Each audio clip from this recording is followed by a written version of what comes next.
Hi. I just thought I'd share today something on the more practical level and help you to know how or learn how to start renewing your mind. So, this is how to renew your mind, okay? And these are things I'm trying to learn to do, and I thought I'd share them with you. It's all based on the verse from Romans 12:2 that says, "And do not be conformed to this world, but be transformed by the renewing of your mind, that you may prove what is that good and acceptable, perfect will of God." So it's all based on that, so you know where that's coming from. So think about what you're thinking. So as you go through your day, I want you to become more aware of what you're thinking. We all know that we have zillions of thoughts, especially as women, that go through our mind throughout the day, from the time our feet hit the floor. And in fact, when you can't get to sleep, what are you doing? You're overthinking everything, right? And sometimes you're aware that you're thinking, and other times you're just having thoughts go through your mind.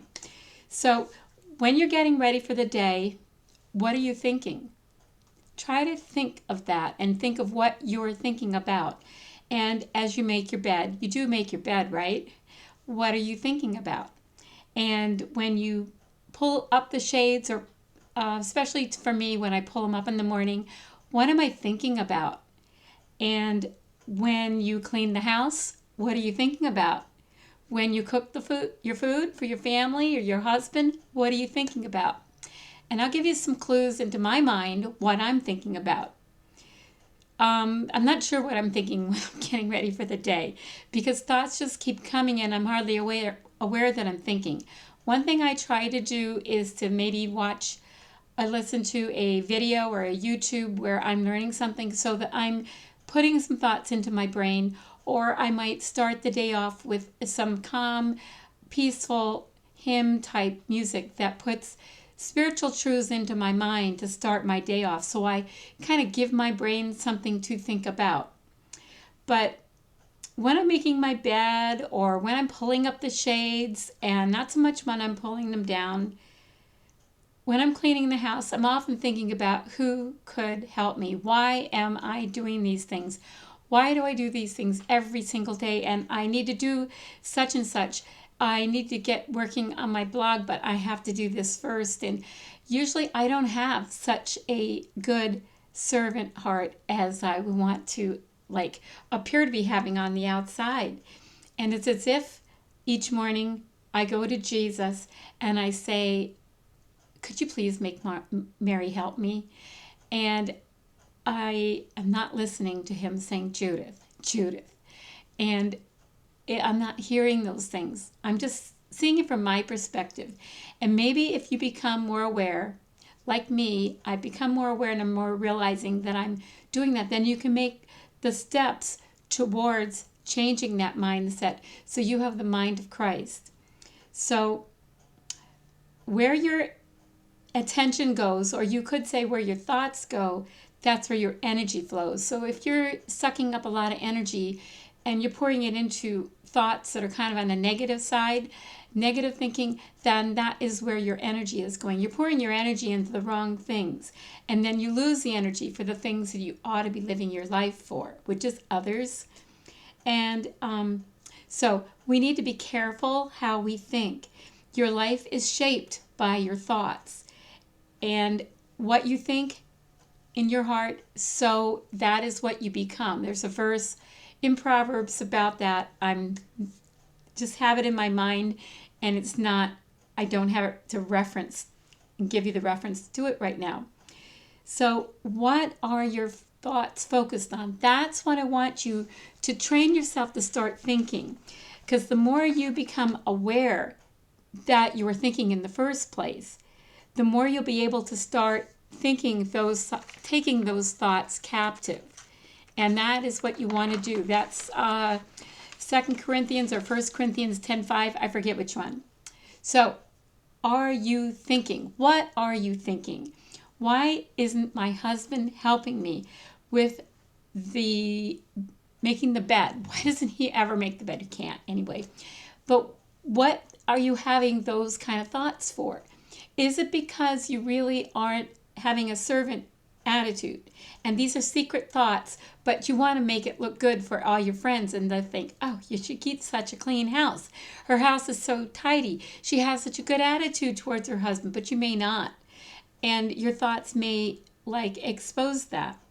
So say you're in a grocery store or somewhere where there's a cashier and you're thinking, oh, she looks so, and why does she have her hair all those different colors? And doesn't she know this or that about that? And why is she so sloppy? Why is she taking such a long time to ring up my order?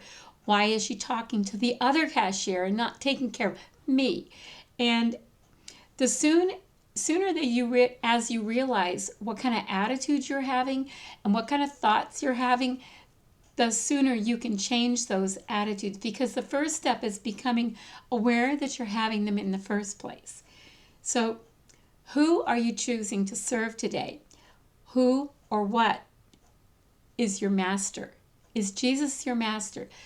He says that we're supposed to serve others and love others. Are you really doing that? What do your thoughts tell you about that? So when will you be able to focus entirely on your God and all that it means to be focused on God? So when something you're thinking about is upsetting, here's some things that you can do. And this is where you can put some practical actions into those thoughts that you're finding out you're having that aren't so great. Okay, first I want you to suggest that you write down about it. Take a notebook and just brainstorm and just dump it all out on that paper.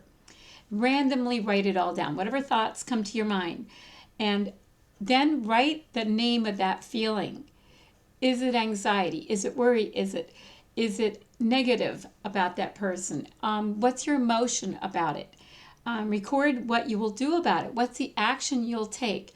Are you going to punch the person in the face? Are you going to say something wrong about that person, or are you tempted to say something wrong about that person to your friend or your husband, your children, whatever? And find a Bible verse that has the appropriate action step to take with those thoughts and the feelings you're having about those thoughts. And then pray about it.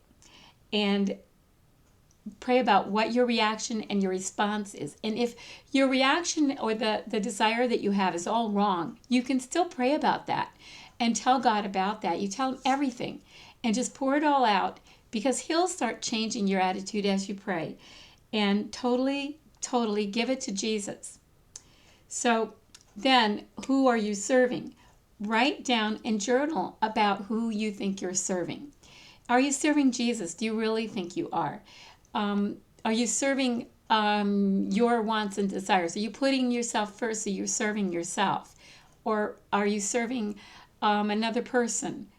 That would be a wrong, or whatever you're doing.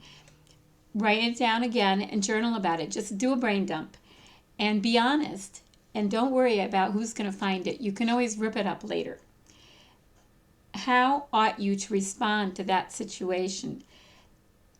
Find a Bible verse on how to deal with it, and write out that Bible verse and pray about it. And totally give it to the Lord. Tell him everything about it to start off with. He will change your mind as you pray. And that's what my suggestions are. Ways to practically start renewing your mind. And as you have a situation that really sits wrong with you or hurts you a lot, if you do these things, you'll start to see some progress, and you'll start to see some changes in how you respond to other situations that are like that as time goes on. And that's how you can be really practical about it and be more aware of what your thoughts are and your feelings are about it. Let yourself feel them at first. Don't stay there. That's why you pray about it. So I'll see you next time, probably in the next module.